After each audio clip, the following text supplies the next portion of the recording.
थाली हम कल भी बजाए थे, थाली हम आज भी बजाएंगे। फर्क बस इतना है कि उस दिन बात सम्मान की थी और आज स्वाभिमान की है। सफेद आकाश देखकर बारिश का अंदाजा मत लगाइए साहब, बादल कभी भी आ सकता है। सुबह का मंजर शाम होते होते हद तक बदल सकता है। कितनी बड़ी विडंबना है कि 60 मिनट में 100 सवाल को हल करने वाला छात्र इन नेताओं की घटिया राजनीति के सामने बेबस है, जिन्होंने कोई एग्जाम भी नहीं दिया। इन नेताओं को वो दे दो रेलवे एसएससी बैंक का सवाल तो इनके फट के हाथ में ना आ जाए तो कहना। इनकी असली औकात तब समझ में आएगी और तब इन्हें पता चलेगा कि एक स्टूडेंट कितनी मेहनत करता है कैलकुलेटर से भी ज्यादा तेज कैलकुलेशन करने में। बिना किसी एग्जाम के कुर्सी मिली गई है तो ये स्टूडेंट का दर्द ये क्या खाक समझेंगे?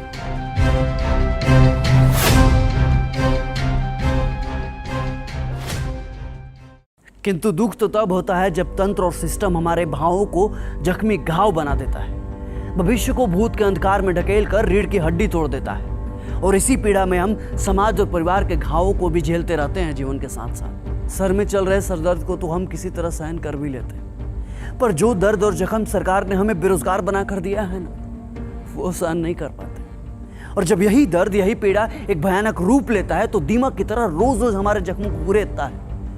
और कभी कभी इस दर्द की पीड़ा हमारे लिए असहनीय भी हो जाती है। फिर भी ऊपर बैठे वोट की टकटकी लगाए हुक्मरानों को हमारी दर्द की चीखें सुनाई नहीं देती, और सुनाई देंगी भी कैसे? छलावे का हेडफोन जो पहन रखा है दोनों कानों में। किंतु धमक इस बार गूंजेगी और जाएगी आपके कानों तक, क्योंकि हम वही हुआ है जब देश में जरूरत पड़े तो कलम से शांति भी लिखते हैं और जरूरत पड़े तो कलम से क्रांति भी लिखते हैं। हमें इस कदर बेबस मत कीजिए साहब कि हम सृजन का कार विध्वंस में लगा दें। ज्यादा उलटफेर आपके तंत्र का उलटफेर कर सकता है। वक्त है चेत जाइए, क्योंकि गुजरा हुआ वक्त कभी वापस नहीं आता। ये वही जनता है जो आपको अर्श से फर्श तक पहुंचा सकती है, तो इन्हें आपको फर्श से अर्श तक लाने में ज्यादा वक्त नहीं लगेगा। अरे साहब, जब इतने संशोधन हुए तो एक और संविधान संशोधन कर दो। तय कर दो कि किसी भी एग्जाम का रिजल्ट और सिलेक्शन एक फिक्स टाइम पीरियड में होगा। अरे आप लोग पत्थर हैं, आप पत्थर की मूरत जो किसी भी सूरत में बदलने का नाम ही नहीं लेते। अरे आप वही नेता है ना जो कभी छात्र राजनीति का हिस्सा हुआ करते थे, और आज नेता बनकर जब सत्ता का हिस्सा बने तो हम छात्रों के साथ ही सत्ता की राजनीति कर रहे हैं। किंतु स्मरण रहे, ये पहली ऐसी लड़ाई है जिसमें हर युवा खुद सिपाही है, खुद सारथी है, खुद सेनापति है और खुद युद्ध निर्णायक भी है।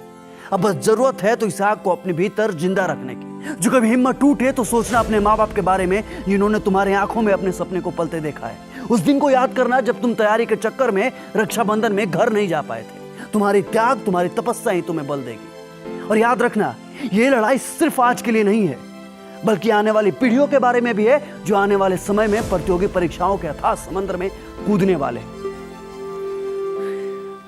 हम छात्रों का दुख दुनिया समझे या ना समझे, पर एक टीचर हमारे दुख को बखूबी समझता है। जरा सोचिए ना, क्या बीतती होगी उस शिक्षक पर जो दिन रात मेहनत करके पढ़ाता है, युवा पीढ़ी को खड़ा करता है, रिसर्च करता है कि आने वाले एग्जाम में किसी भी बच्चा का सिलेक्शन न अटक जाए। लेकिन अफसोस कि यहाँ तो पूरी परीक्षा ही अटक जाती है। लेकिन इस बार हम नहीं अटकेंगे, क्योंकि इस बार हमारे शिक्षक भी हमारे साथ हैं। वही शिक्षक जिन्हें कोई सत्ता में चोर धनानंद उनके प्रस्ताव को ठुकरा कर उन्हें अपमानित करता है, तो उसके सत्ता का नाश करने के लिए चंद्रगुप्त मौर्य स्थापित कर देते हैं, जिन्हें आज चाणक्य कहकर हम प्रणाम करते हैं। अगर इस बार हम रुक गए, अगर इस बार हम चूक गए या फिर हमारी आवाज को दबा दिया गया, तो ये हिंदुस्तान के हर एक शिक्षक का अपमान होगा और आने वाली हर पीढ़ियों को ये कड़वा घूंट पीना ही होगा। हमें इनकलाब करना होगा और हम जीतेंगे। लाजिम है, हम ही जीतेंगे।